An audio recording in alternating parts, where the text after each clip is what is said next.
उत्तर प्रदेश भारत का चौथा सबसे बड़ा राज्य और सबसे ज़्यादा आबादी और सबसे ज़्यादा राजनीति वाला राज्य। कुछ लोग कहते हैं कि योगी जी आए तो अपराध खत्म हो गया, अब अपराधी कांपते हैं, अब कानून का राज है। लेकिन अगर ये सच है तो फिर एनसीआरबी के आंकड़े कुछ और क्यों कहते हैं?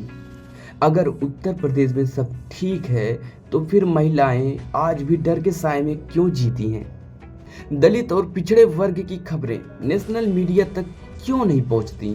टीवी पर एक ही तस्वीर दिखाई जाती है, सिर्फ बुलडोजर, सख्त फैसले और जीरो टॉलरेंस। लेकिन जमीन पर रहने वाले लोग एक दूसरी ही कहानी सुनाते हैं। अब इस पे सवाल ये नहीं है कि योगी आदित्यनाथ अच्छे हैं या फिर बुरे हैं। सवाल ये है, हमें जो दिखाया जा रहा है क्या वही पूरी सच्चाई है या फिर सच्चाई इससे बिल्कुल हटके है? क्या योगी मॉडल वाकई कानून व्यवस्था का मॉडल है या फिर ये सिर्फ एक पॉलिटिकल ब्रांडिंग है? इस वीडियो में हम कोई आरोप नहीं लगाएंगे, हम कोई फैसला नहीं सुनाएंगे, हम सिर्फ रखेंगे आंकड़े, रिपोर्ट्स और वो सवाल जो कि पूछे नहीं जाते। क्योंकि लोकतंत्र में सबसे खतरनाक चीज़ सवाल पूछना नहीं, बल्कि सवाल पूछना बंद कर देना है। तो इस वीडियो को आखिर तक देखिए, क्योंकि यहाँ नैरेटिव नहीं, तथ्य बोलेंगे। किसी भी नेता की सबसे बड़ी ताकत उसका काम नहीं होता, बल्कि उसकी इमेज होती है। और उत्तर प्रदेश में सबसे ताकतवर अगर इमेज किसी की है तो वो है योगी मॉडल। आप टीवी खोलिए, एक ही लाइन सुनाई देगी, अपराधियों में डर, जीरो टॉलरेंस, कानून का राज।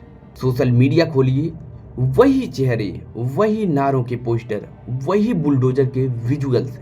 लेकिन सवाल ये है, इमेज बनती कैसे है? जब काम ना हो तो इमेज कैसे बन जाती है? तो इमेज बनती है सिलेक्टिव विजुअल से, सिलेक्टिव डिबेट्स से और सिलेक्टिव सवालों से। जब भी उत्तर प्रदेश की बात होती है, कैमरे वहीं जाते हैं जहां सरकार दिखाना चाहती है। लेकिन जिन इलाकों में डर है, जिन आवाज़ों में दर्द है, वहां कैमरा कम ही पहुंचता है।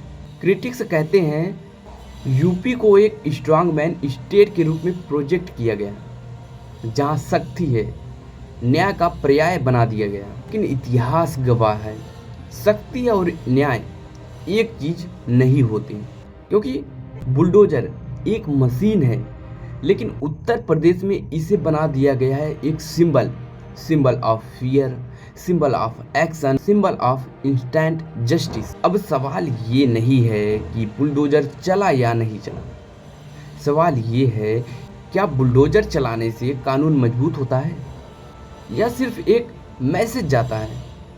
कानून कहता है कि पहले जांच, फिर सुनवाई और उसके बाद फैसला लिया जाए। लेकिन जब फैसला जांच से पहले आने लगे तब डेमोक्रेसी सवाल पूछती है। अब योगी जी के कुछ सपोर्टर्स कहेंगे कि कम से कम एक्शन हो तो रहा है, लेकिन एक्शन की असली सच्चाई नारों से नहीं बल्कि आंकड़ों से पता चलती है। तो चलिए अब मीडिया के शोर से बाहर निकलकर देखते हैं उत्तर प्रदेश की कानून व्यवस्था असल में क्या कहती है, सरकारी आंकड़ों की जुबानी। तो देखते हैं एनसीआरबी के आंकड़े। भारत में अपराध से जुड़ा सबसे आधिकारिक डेटा देता है एनसीआरबी, यानी नेशनल क्राइम रिकॉर्ड्स ब्यूरो। ये कोई अपोजिशन का डेटा नहीं, ये सरकार का अपना रिकॉर्ड है। और जब हम उत्तर प्रदेश के क्राइम डाटा को देखते हैं तो कहानी उतनी सिंपल नहीं लगती जितनी टीवी डिबेट्स में दिखाई जाती है। एनसीआरबी की रिपोर्ट बताती है कि उत्तर प्रदेश आज भी कई गंभीर अपराधों में टॉप राज्यों में शामिल है, चाहे बात हो महिलाओं के खिलाफ अपराधों की या फिर गंभीर हिंसक मामलों की। सवाल ये नहीं है कि अपराध हुआ या नहीं हुआ, सवाल अब ये है, अगर जीरो टॉलरेंस है तो अपराध कम क्यों नहीं हो रहे? इस पर सपोर्टर्स अक्सर कहते हैं कि अब एफआईआर ज़्यादा दर्ज होती है, इसलिए नंबर ज़्यादा दिखते हैं। ये बात कुछ हद तक बिल्कुल सही है, लेकिन फिर इस पे सवाल उठता है, अगर रिपोर्टिंग बढ़ी है तो जस्टिस डिलीवरी भी उतनी ही तेजी से क्यों नहीं? अपराध कंट्रोल का मतलब सिर्फ एफआईआर दर्ज करना नहीं होता। असली सवाल होता है कितने केसों में न्याय मिला, सजा हुई कि नहीं हुई, पीड़िता को राहत मिली कि नहीं मिली। एनसीआरबी के कन्विक्शन डाटा को देखें तो कई मामलों में तस्वीर उतनी मजबूत नहीं दिखती जितनी पॉलिटिकल स्पीच में सुनाई जाती है। उत्तर प्रदेश में एक शब्द बहुत पॉपुलर है, एनकाउंटर। सरकार इसे अपराध पर सख्त कार्रवाई बताती है, लेकिन फिर क्रिटिक्स पूछते हैं क्या एनकाउंटर जस्टिस का शॉर्टकट बनता जा रहा है? क्योंकि कानून कहता है अपराधी कितना भी बड़ा क्यों ना हो, फैसला अदालत करेगी, पुलिस की बंदूक नहीं। इस पर कई मानवाधिकार संगठनों का भी कहना है एनकाउंटर कल्चर लंबे समय में कानून के राज को कमजोर करता है। यहाँ सवाल किसी एक सरकार का नहीं, पूरे सिस्टम का। डर और सुरक्षा एक जैसे नहीं होते। डर से लोग चुप हो जाते हैं, लेकिन सुरक्षा से लोग बेखौफ होकर जीते हैं। तो सवाल ये है, क्या यूपी में लोग सच में सुरक्षित महसूस कर रहे हैं या सिर्फ डर का एक माहौल है? और अगर यहाँ कानून व्यवस्था सच में मजबूत होती तो सबसे पहले सुरक्षित कौन होता? महिलाएं, दलित और समाज के सबसे कमजोर लोग। तो चलिए अब सबसे पहले बात करते हैं उस सच्चाई की जो अक्सर हेडलाइंस से गायब रहती है। एनसीआरबी की रिपोर्ट के अनुसार उत्तर प्रदेश महिलाओं के खिलाफ अपराधों में लगातार टॉप राज्यों में रहा है। इसमें शामिल है छेड़छाड़, घरेलू हिंसा, यौन अपराध और सीरियस असॉल्ट के मामले। इतने बड़े बड़े दावों के बाद भी ये आंकड़े कम क्यों नहीं हो रहे हैं? अब इस पर भी एक तर्क ज़्यादातर दिया जाता है कि अब महिलाएं ज़्यादा शिकायत करती हैं, इसलिए नंबर ज़्यादा दिखते हैं। चलो मान लेते हैं ये बात आंशिक रूप से सही है, लेकिन फिर सवाल वही उठता है और गंभीर भी हो जाता है। अगर शिकायत बढ़ी है तो पीड़िता को जल्दी न्याय क्यों नहीं मिल पा रहा? क्योंकि किसी भी महिला के लिए अपराध के बाद सबसे खतरनाक और दर्दनाक चीज़ ये होती है लंबी जांच, बार बार बयान और सालों तक कोर्ट के चक्कर। कई मामलों में इंसाफ मिलने से पहले पीड़िता टूट जाती है और इसे ही सिस्टमिक फेल्योर कहते हैं। कुछ केसेस नेशनल न्यूज बनते हैं, डिबेट्स होती हैं, हैशटैग चलते हैं, लेकिन सैकड़ों छोटे शहरों, गांवों और कस्बों में हुई घटनाएं कैमरे तक नहीं पहुंचती। अब फिर लोग यही सवाल उठाते हैं, क्या हर पीड़िता बराबर मायने रखती है या सिर्फ वही जो टीआरपी ला सकती है? क्योंकि अगर महिला दलित, पिछड़े या गरीब परिवार से हो तो उसकी लड़ाई सिर्फ अपराध से नहीं होती, उसकी लड़ाई होती है समाज से, सिस्टम से और सबके चुप्पी से।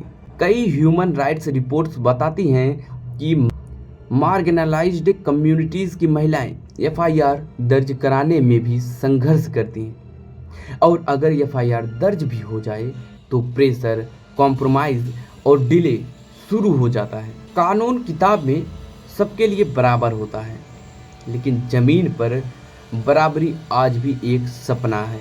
महिला सुरक्षा सिर्फ पुलिस से नहीं आती, सुरक्षा आती है फास्ट मेडिकल हेल्प से, काउंसलिंग से, लीगल सपोर्ट से। अब सवाल आता है, क्या हर जिले में ये फैसिलिटीज़ उतनी मजबूत हैं जितनी स्पीचेस में बताई जाती हैं?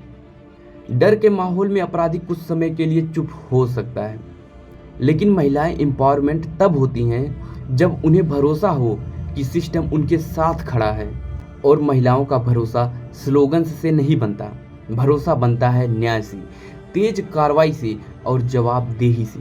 और जब महिलाएं और कमज़ोर वर्ग खुद को सुरक्षित महसूस नहीं करते, तब सवाल फिर कानून व्यवस्था का नहीं रहता, सवाल बन जाता है संविधान का, बराबरी का और इंसाफ का। अब बात करते हैं उत्तर प्रदेश में चल रही एक मशीन जो कि राजनीति में सबसे ज़्यादा ताकतवर हो गई है, बुलडोजर। कहीं अपराध होता है, कहीं विरोध, कहीं दंगा, और उसके बाद एक तस्वीर सामने आती है। धूल उड़ती मशीन, गिरती हुई दीवारें और तालियां बजाती भीड़। इस पे सवाल ये नहीं है कि बुलडोजर कहीं चला कि नहीं चला। सवाल ये है, क्या बुलडोजर कानून से ऊपर है? सरकार का दावा है ये इलीगल कंस्ट्रक्शन पर एक्शन है, ये कानून का पालन है। और सपोर्टर्स कहते हैं पहली बार अपराधियों को सीधा जवाब मिल रहा है। लेकिन फिर क्रिटिक्स पूछते हैं एक्शन सिर्फ चुनिंदा मामलों में ही क्यों? टाइमिंग हर बार इंसिडेंट के बाद ही क्यों? नोटिस और सुनवाई का प्रोसेस हर बार फॉलो हुआ क्यों नहीं? भारत का संविधान सिर्फ सजा की बात नहीं करता। संविधान बात करता है ड्यू प्रोसेस ऑफ लॉ की, यानी पहले आरोप, फिर जांच, फिर सुनवाई और उसके बाद फैसला। ये प्रक्रिया अपराधी के लिए नहीं बल्कि नागरिक के अधिकार के लिए होती है। कई मामलों में बुलडोजर उस मकान पर चला दिया जाता है जहां पूरा परिवार रहता था। अब सवाल उठता है, अगर अपराध एक ने किया तो सजा उसको क्यों जिसने किया ही नहीं? देश की अदालतें समय समय पर ये साफ कर चुकी हैं कि कानून व्यवस्था भावनाओं से नहीं बल्कि प्रक्रियाओं से चलती है। कई लीगल एक्सपर्ट्स का कहना है बुलडोजर एक्शन अगर बिना पूरी सुनवाई के हो तो वो रूल ऑफ लॉ को कमजोर करता है।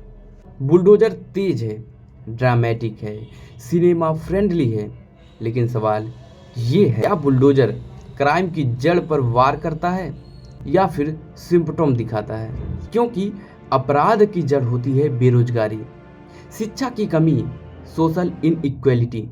बुलडोजर इनमें से किसी को नहीं तोड़ता बल्कि वो लोगों के अंदर डर बनाता है। और डर के माहौल में लोग कुछ समय के लिए चुप हो जाते हैं, लेकिन लंबे समय में ये डर भरोसे को मार देता है। और जब नागरिक कानून से नहीं बल्कि पावर से डरने लगे तब राज्य स्ट्रांग नहीं बल्कि फ्रेजाइल हो जाता है। इस पर अपोजिशन और कई एक्टिविस्ट्स का आरोप है बुलडोजर एक्शन हर जगह बराबर नहीं दिखता। कुछ मामलों में स्पीड बहुत तेज होती है और कुछ मामलों में फाइलें सालों धूल खाती रहती हैं। अब सवाल फिर वही, कानून सबके लिए बराबर है या ताकत के हिसाब से बदलता है? क्योंकि अगर कानून सच में मजबूत होता तो उसे बुलडोजर की ज़रूरत नहीं पड़ती। बुलडोजर पॉलिटिक्स शॉर्ट टर्म में हेडलाइंस बना सकती है, लेकिन लॉन्ग टर्म में एक बड़ा सवाल छोड़ सकती है कि क्या उत्तर प्रदेश में डेवलपमेंट फियर के दम पर हो रहा है या सिस्टम के दम पर? अब चलिए जानते हैं विकास के दावे जो कि टीवी और अखबारों में किए जाते हैं और उनकी ज़मीन की सच्चाई क्या है।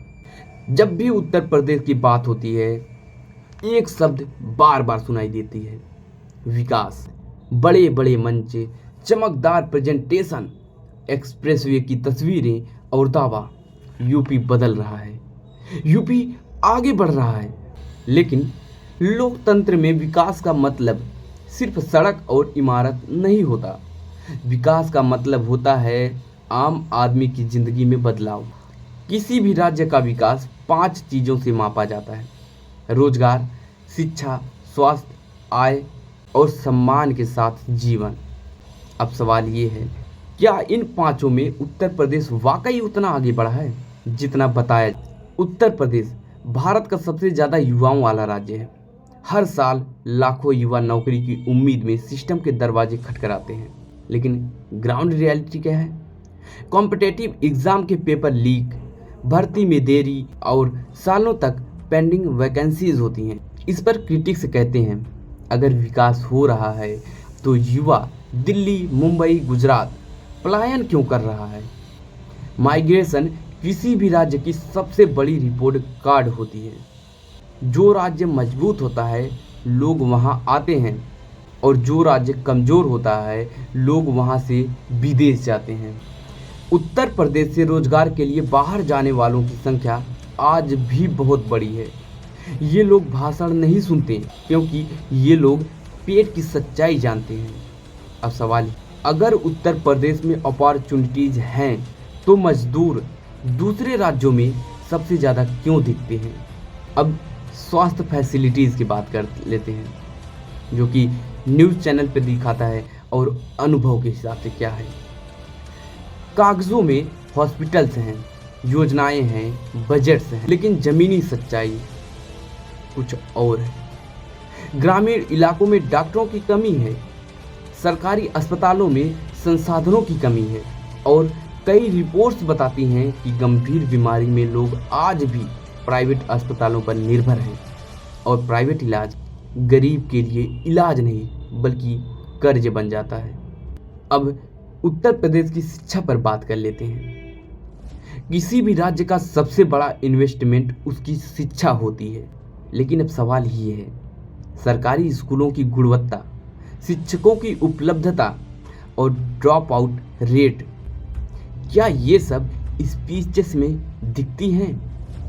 अगर शिक्षा मजबूत है तो युवा सिर्फ नौकरी ढूंढने वाला नहीं बल्कि नौकरी देने वाला बनता। अब जीडीपी ग्रोथ और पर कैपिटा इनकम की रियलिटी भी देख लेते हैं थोड़ा। अक्सर जीडीपी ग्रोथ दिखाया जाता है, लेकिन बड़ा सवाल यह है कि पर कैपिटा इनकम कितनी बढ़ी आम आदमी की जेब में क्या सच में पैसा आया? बड़े प्रोजेक्ट्स हेडलाइन बनते हैं, लेकिन छोटे शहरों और गांव में इनकम गैप आज भी बना हुआ है। किसान, मजदूर, छोटे व्यापारी, या सिर्फ रिपोर्ट के लिए? इस पर क्रिटिक्स कहते हैं डेवलपमेंट अनइवन है, कुछ एरिया चमकते हैं, बाकी अंधेरे में रहते हैं और असमान विकास हमेशा असंतोष को जन्म देता है। अगर विकास सच में नीचे तक पहुंचा होता तो उत्तर प्रदेश का युवा सबसे ज़्यादा नाराज नहीं होता। डर से व्यवस्था चल सकती है, लेकिन डर से विकास नहीं होता। विकास को चाहिए भरोसा, स्टेबिलिटी और इक्वल अपॉर्चुनिटी।